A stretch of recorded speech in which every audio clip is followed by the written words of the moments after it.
My mind is blown.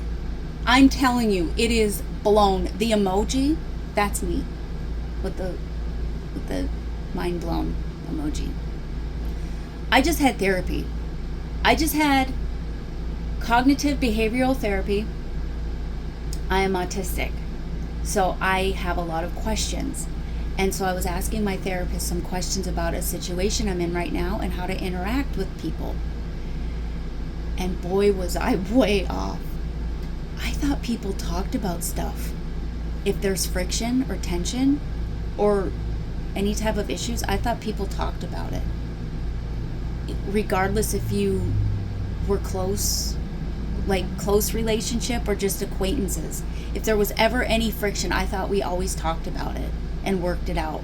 Or at least just acknowledged it with each other and expressed our own thoughts about it, just talk about it. Apparently that doesn't happen. People act like nothing happened. People act like nothing happened, but they know that they know. They know that they know that there's an elephant in the room, and they know that there's an elephant in the room, but yet we all act normal as though nothing happened. Did you know that? Is that so? No wonder there's so much conflict in the world. Nobody talks things out. Well, I learned that obviously if you're in a close relationship and there's friction, then you would talk things through, probably, hopefully, and work things out. Hopefully. But if you're just more of an acquaintance, but you have to see each other on a regular basis and there's friction, apparently nobody talks about it. It's just stuffed away. That's the norm, is what I'm learning. Thank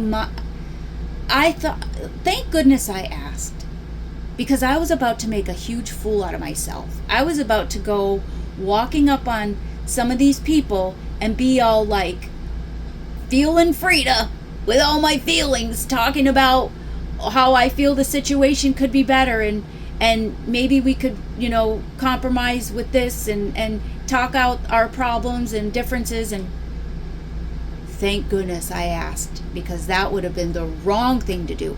That probably would have made it worse. That would have picked at the wound and probably infected it. So we don't mess with the wound. We just leave it alone. We act like the wound's not there. If we act like the wound's not there, then we don't have any problems, right? Wrong. Those feelings are always going to be held deep inside that person or those people until it's released and talked about, or at least let go of.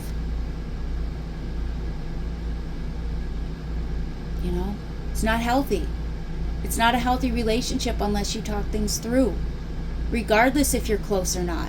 If there's ever any friction between you and another human being, you should leave that interaction better than you did.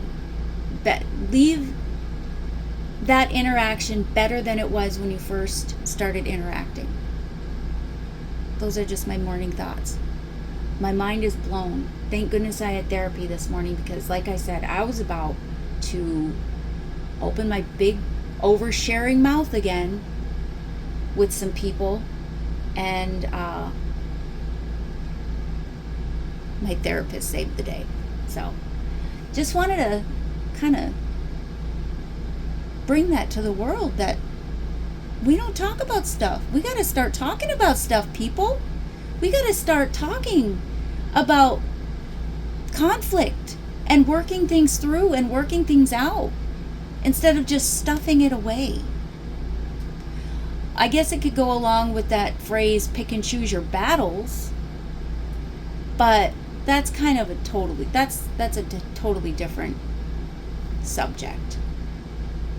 What I'm talking about is when you have to be around people or be connected to people for a long period of time, and there's conflict, even though you're not close. It could be a coworker, it could be, but it's somebody that's in your life. Wouldn't you want to just talk it through and get to the bottom of it and hash it out? You would think. Maybe some people do, but I'm learning that a lot of people don't. A lot of people just stuff it away, and they actually are able to act like nothing happened with smiles on their faces even. So it doesn't even emotionally affect them enough that they can actually act like everything's okay and normal. That was hard for me to wrap my mind around.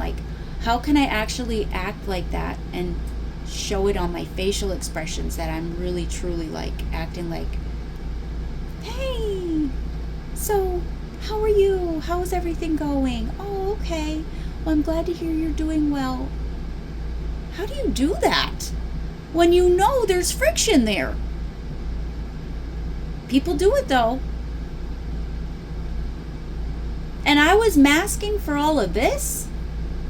No, I'm not. That was my seat. I'm not making bodily noises over here. That was my seat. It made a noise. So, okay, I didn't want to make a long video. I just got off the phone with my therapist, and I just had to hop on here and say my mind was blown. While I still had that mind blown feeling in my head, I just wanted to share it with you. I'm still digesting it. But you know what? I'm so happy because I wrote down the steps on what to do and how to handle the situation. So now there's no question, and I'm not nervous, and I know exactly what to do as a neurotypical. So I have it all in my notes. I'm ready for this. Let's go. Giddy up.